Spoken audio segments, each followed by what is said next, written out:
से भिंड सड़क हादसे पर पूर्व मंत्री जयवर्धन सिंह ने केंद्र सरकार पर निशाना साधा। ग्वालियर के भिंड में हुए सड़क हादसे में 8 लोगों की जान जाने के बाद प्रदेश की राजनीति गर्मा गई।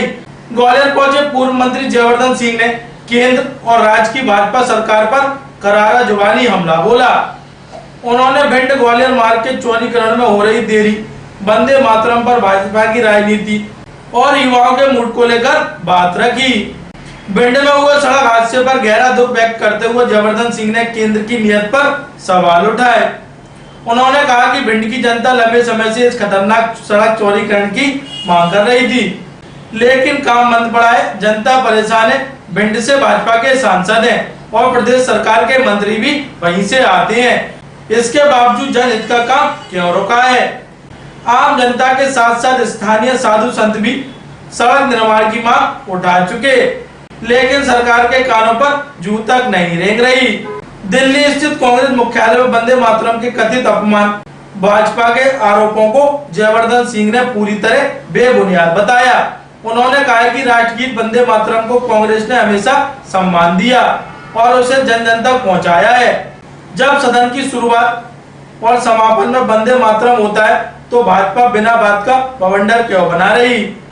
उन्होंने कहा है कि भाजपा की आदत बन चुकी है कि जब भी जनता शिक्षा, काम और रोजगार पर सवाल पूछती है तो वह राष्ट्रगान और राष्ट्रगीत के नाम पर राजनीति करने लगती है। पूर्व मंत्री ने आरोप लगाया है कि प्रदेश और देश में सरकारी भर्ती परीक्षाओं का निजीकरण कर दिया गया। निजी एजेंसियों के हाथ में कमान जाने से व्यापम जैसे बड़े भ्रष्टाचार हो रहे, जिससे देश का युवा और आज की जेन की पीढ़ी सड़कों पर उतरने को मजबूर है। ग्वालियर अभी तक से चर्चा के दौरान पूर्व मंत्री जयवर्धन सिंह ने कहा, जी भिंड के निवासियों की बहुत पुरानी मांग है, लेकिन फिर भी वहाँ पर जो काम फॉलन का होना चाहिए क्यों नहीं हो पा रहा है, उसमें कहाँ से उसमें रोक लगी हुई है। जबकि भिंड को अगर आप देखें तो वहीं के सांसद भी हैं बीजेपी के, वहीं के मंत्री भी हैं जो आज भोपाल में बैठे हैं बड़े मंत्रालय को लेकर। लेकिन इन सब चीज़ों के बावजूद जब भिंड की जनता ने लगातार भाजपा को सभी वहाँ पे सीटें दी हैं, उसके बावजूद काम क्यों नहीं हो पा रहा है, ये एक बड़ा प्रश्न है जो सिर्फ भिंड के ही मतदाता नहीं बल्कि चंबल के जो मतदाता हैं वो भी भाजपा सरकार से पूछ रहे हैं। वो तो वैसे भी हमने देखा है कि जो आपने बात कही कि आज सिर्फ आम नागरिक ही नहीं बल्कि जो साधु संत हैं वो भी इस मुद्दे को उठा रहे हैं। लेकिन भाजपा के राज्य में लगातार जो हमारे धार्मिक गुरु हैं, साधु संत हैं, उनका ही अपमान हुआ है। ऐसी ये बेबुनियाद बातें कर रहे हैं भाजपा के लोग। सदैव भारत में परंपरा रही है, जब हम सदन में भी होते हैं उस समय भी वंदे मातरम का गीत का उस पर उच्चारण होता है। तो वंदे मातरम का हमेशा जो गीत है वो कांग्रेस ने स्वीकारा भी है और उसको पूरे विश्व में फैलाया भी है। भाजपा को चिंता किससे है? जब वंदे मातरम का गान सभी लोग इसको स्वीकारते हैं, उस गीत को स्वीकारते हैं, तो आखिर जब किसी ने ना तो इसका विरोध किया है ना किसी ने अपमान किया है, तो आखिर ऐसा क्या कारण है कि भाजपा के लोग लगातार वंदे मातरम को लेकर इतना चिंतित हैं? आखिर क्या वंदे मातरम की शुरुआत भाजपा ने की? नहीं की। तो इनकी आदत है कि जो जनहित के विषय हैं, आज जेनजी क्या मांग कर रहा है?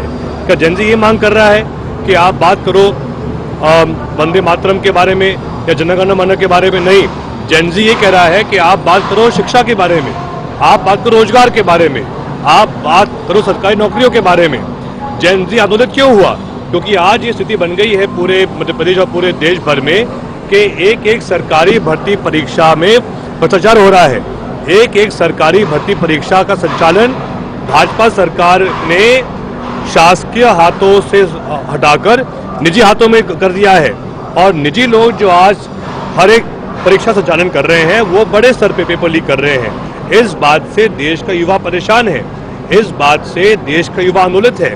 लेकिन जब देश का युवा अपनी आवाज उठाता है, अपनी बात को बुलंद करता है, तो बदले में भाजपा क्या कह रही है कि वो ये कह रही है कि हम तो जो व्यक्ति अपमान करेगा वंदे मातरम का हम उस पर कार्रवाई करेंगे। अरे भाई, कौन कर रहा है अपमान? सबने स्वीकारा, ये तो हमारा राष्ट्रगीत पहले से है, हमने कभी इस बात को मना नहीं किया है, बचपन से वो सिखाया जाता है स्कूलों में, तो क्या दिक्कत हो रही है भाजपा को इन सब चीज़ों से?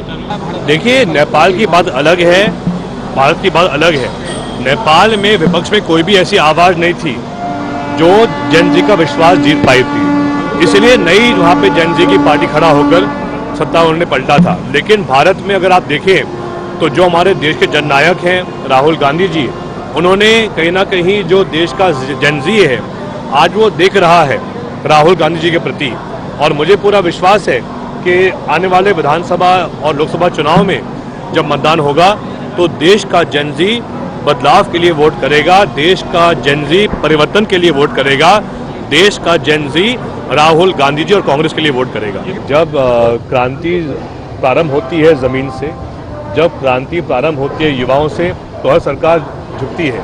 आखिर जो जिस छात्रों की गूंज की शुरुआत राहुल गांधी जी ने करी, जिसमें जन जी भी शामिल था, लगातार राहुल गांधी जी मांग कर रहे थे, जन जी मांग कर रहा था शिक्षा मंत्री इस्तीफा दे, तो आखिर झुकना पड़ा भाजपा को, मोदी जी को।